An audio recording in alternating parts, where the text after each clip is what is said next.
അപ്പോൾ ഫ്രണ്ട്സ് നമുക്കിന്നൊരു അടിപൊളി സംഭവം ഉണ്ടാക്കിയാലോ. എന്താണെന്ന് വെച്ചാൽ നമുക്ക് നമ്മുടെ അടുത്തുനിന്ന് ഒരു സംഭവം വേണ്ടിയിട്ട് എന്താണെന്നറിയോ, ഔക്കാടോ നമുക്ക് കിട്ടിയിട്ട് കേട്ടോ. അപ്പോൾ ഞാൻ ആദ്യമായിട്ടാണ് ഔക്കാടോ ഷേക്ക് അടിക്കാമെന്ന് വിചാരിച്ചത്. അപ്പോൾ നമ്മൾ ആദ്യം തന്നെ ഔക്കാടോ മുറിച്ച് അതിനുള്ളിൽ വലിയ കുരുക്കെ കിട്ടിയിട്ടു.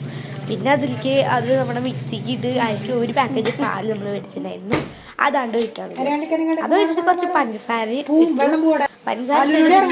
അതിലേക്ക് നമുക്ക് ആവശ്യമുണ്ടെങ്കിൽ ബൂസ്റ്റ് ഇടാം, അല്ലെങ്കിൽ ബൂസ്റ്റ് ഇട്ടില്ലെങ്കിലും കുഴപ്പമില്ല. ഔക്കാടോ ഷേക്ക് എന്ന് പറഞ്ഞാൽ ഇത്തിരി വെറൈറ്റി ടേസ്റ്റാണ്.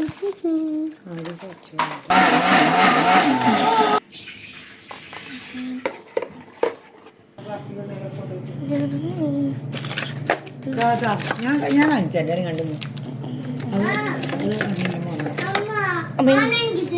പറ്റില്ല, അറിയില്ല, ഒന്ന് കാണും.